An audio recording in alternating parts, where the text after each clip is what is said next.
আমি মাঝে মাঝে মাকে রাগ হয়ে কথা বলি, কিন্তু আমার রাগের উদ্দেশ্য হলো মাকে ভালো রাখার জন্য কথা বলা। এতে মায়ের কোনো অভিশাপ লাগবে কিনা? দেখেন, মা বাবা অনেক সময় উল্টাপাল্টা করে, বিশেষ করে বয়স যখন বেশি হয়ে যায় তখন তো মা বাপ দেখা যায় এমন এমন অযৌক্তিক কথা বলে, এটা আসলে খাটে না। ঠিক না ঠিক? এক ভাইয়ের অনেক আছে, তারপরও বাপে বলে না ওর কিছু নাই আসলে, আরে এ মিসকিন বেচারা, ওরে দে। একটার দিকে টানে তো টানতেই আছে, আর একটা দেখতেও পারে না। এরকম অনেক উল্টাপাল্টা বুড়া বয়সে মা বাপ করে, ব্যালেন্স ঠিক থাকে না। এই সময়টাতে মা বাপ যখন বৃদ্ধ বয়সে চলে যায়, ভাইরে, তখন ব্যালেন্স রাখতে পারে না বেচারারা।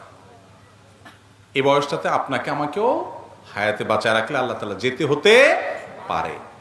পৃথিবীতে সকল সন্তানের কাছে সকল বাপ মা, হাতে গোনা ব্যতিক্রম কিছু থাকতে পারে, সব সময় ব্যাকডেটেড থাকে। ব্যাকডেটেড বুঝেন মানে কি? ওল্ড, আগের যুগের, খাটে না এমন কথাবার্তা বলে, স্মার্ট না।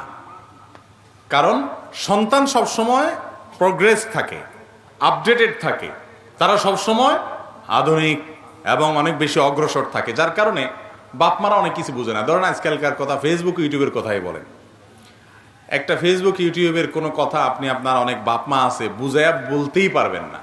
ঠিক না ঠিক? তো এই যে ব্যাপার, এই ব্যাপারগুলোর কারণে যুবকদের কাছে, সন্তানদের কাছে অনেক সময় মনে হয় দুধ আব্বা কি বলে, আম্মা কি বলে, এগুলো অযৌক্তিক, খাটে না, তাও বলে। এই যে আমার বুদ্ধির সাথে তার মিলতেছে না। আবার আমি যখন বুড়ো হয়ে যাব, আমার ছেলে মেয়েরা আবার এত আপডেটেড হবে, এত আপ টু ডেট হবে যে তাদের কাছে আবার আমি এরকম ব্যাকডেটেড থাকবো। ঠিক না ঠিক? কারণ দুনিয়ার সামনে আগাচ্ছে না আস্তে আস্তে। তো এই সময়টাতে বাবা মার সাথে বুঝে না আসলেও, অযৌক্তিক কিছু বললেও বেয়াদবি করা যাবে না। কঠিন একটা জায়গা। আল্লাহ তাআলা জান্নাতে যাওয়াটা শর্ত করে দিয়েছেন, রেদার রব্বে ফি রেদাল ওয়ালিদাইন ওয়া সাখাতুর রব্বে ফি সাখাতিল ওয়ালিদাইন। মা বাপ সন্তুষ্ট তো আল্লাহ সন্তুষ্ট, মা বাবা সন্তুষ্ট তো আল্লাহ সন্তুষ্ট। কথা সাফ। তুমি নামাজ পড়তে পড়তে কপালে সিল লাগাই ফেলছো, কিন্তু তোমার মা বাবা তোমার উপরে সন্তুষ্ট না, তোমার আচরণে তারা কষ্ট পায়, তাহলে তোমার জান্নাতে যাওয়ার কোনো পথ খোলা নেই। নবী করিম সাল্লাল্লাহু আলাইহি ওয়াসাল্লাম স্পষ্ট বলেছেন, তারাই তোমার জান্নাতের দুয়ার, মা বাবাই তোমার জান্নাতে যাওয়ার দুয়ার। যদি তাদের কথা অযৌক্তিক মনে হয়, তুমি রাগ করে ঝাড়ি দিয়ে বেয়াদবি করে তাদের সাথে কথা বলার অধিকার নাই। এখন কথা হলো, অনেক সময় তারা উল্টাপাল্টা করেন, একটু তাদের ভালোর জন্য তাদেরকে বকা দেওয়া লাগে, ভালোর জন্য বকা দেওয়া লাগে। ধরেন কথার কথা, বাবা ডায়াবেটিসের রোগী, তাও মিষ্টি খাবে, ওনার ক্ষতি হবে কিন্তু তাও খাবে। এখন তার ভালোর জন্য তাকে মিষ্টি খাওয়া থেকে থামাইতে হবে, তো কি করবেন? মিষ্টি ওনার হাতের নাগালে রাখবেন না, দূরে কোথাও রাখবেন, ফ্রিজে তালা সিস্টেম করবেন। এখন যদি বাপে বদদোয়া দেয় যে আল্লাহ আমার হুতে আমারে মিষ্টি খাওয়ায় না, তাহলে আল্লাহ এই কথা শুনবে না, কারণ আল্লাহ জানে হুতে বাপের ভালোর জন্য করতেছে। কথা কি বুঝাতে পারছি? কিন্তু তাই বলে আপনি বেয়াদবি করতে পারেন না, ব্যবহার খারাপ করতে পারেন না, শক্ত ভাষায় কথা বলতে পারবেন না। অনেক সময় রাগ করা যায় মায়ের সাথে, বাপের সাথে। সে রাগটা হয় মায়ার রাগ। কিরকম মায়ার রাগ? ধরেন আপনি আপনার বাবা মাকে বললেন, দেখো তোমার ভালোর জন্য আমি বলছি, তুমি নিজের শেষ করে দিবা। আপনি অস্থির হয়ে বললেন, কিন্তু আপনার বলা থেকে বাপ মা বুঝবে যে আমার ভালোর জন্য বলতেছে, কষ্ট পাবে না, বরং তাদের ভালো লাগবে ছেলে আমাকে মায়া করে। কথা কি বুঝাতে পারছি? তো এই টাইপের রাগ করতে পারেন। কিন্তু যদি আপনি বেয়াদবি করেন, চোখ রাঙান, শক্ত ভাষায় কথা বলেন এবং ধমক দিয়ে কথা বলে দমান, যেটাকে বেয়াদবি বলে, সেটা তাদের ভালোর জন্য আপনি করতে পারবেন না। অনেক যুবকরা জিজ্ঞেস করে, বাপে নামাজ পড়ে না, মায়ের নামাজ পড়ে না, কি করব? দমক দিতে পারবো? আমি না, দমক দিতে পারবেন না। নরম সুরে যতটুকু পারেন বলবেন, তাতে উনি মানলে মানবে, না মানলে নাই। আপনি বেয়াদবি করার ইখতিয়ার রাখেন না।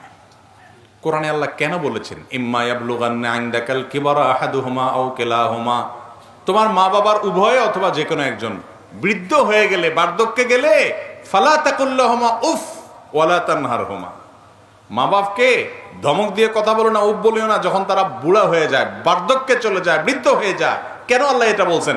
তার মানে কি জোয়ান থাকতে মা বাবার সাথে বেয়াদবি করা যাবে? কি বলেন? আল্লাহ বলছেন যখন বার্ধক্যে পৌঁছায় তখন উপ বলিও না, ধমক দিও না। তাহলে এর মানে উল্টাটা কি বোঝা যায়? বার্ধক্যে যতদিন পৌঁছাবে না ততদিন পর্যন্ত কি করতে পারো? ধমক দিয়ে কথা বলতে পারো। আসলে কি তাই? কেন? তার কারণ হলো আল্লাহ রাব্বুল আলামিন বার্ধক্যের কথাটা এই জন্য বলেছেন, আল্লাহ জানেন জোয়ান বয়সে ছেলে মেয়েরা বাপ মার সাথে বেয়াদবি সাধারণত করে না। কারণ যদি করে, কানটা মলে ঘরের থেকে বাইর করে দেওয়ার ক্ষমতা ওই বেটার আছে, বাপের জোয়ান বয়স আছে এখন, ঠিক না বে ঠিক?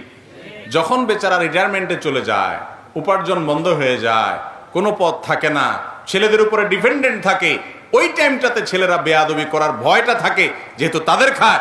এই জন্য আল্লাহ সাবধান করছে, ওই টাইমে তুমি কেয়ার করবা, ওই টাইমে তোমাকে কেয়ার করতে হবে। জোয়ান বয়সে তুমি কেয়ার এমনি করতে বাধ্য, কারণ বেশি তেড়ামি করলে, বেয়াদবি করলে ঘাটটা ধরে বাইর করে দেওয়ার ক্ষমতা ওনার আছে। প্রোটেকশন কোরআন থেকে আর বলে না দিলেও আছে। এই জন্য বার্ধক্যের কথা আল্লাহ বলেছে। এই জন্য বাবা মার সাথে কখনো রুক্ষ আচরণ করা যাবে না, যত যাই হোক। ওনারা উল্টাপাল্টা করলে অন্য কাউকে দিয়ে বলাবেন, আপনি সুন্দরভাবে বলবেন, ধমক দিতে পারবেন না, শাসন করতে পারবেন না। রাগ করবেন, যে রাগ থেকে মধু ঝরবে, যে রাগ থেকে উনি বুঝবেন যে আমাকে মায়া করে রাগ করছে। আল্লাহ তাআলা আমাদেরকে আমলের তৌফিক দান করুন।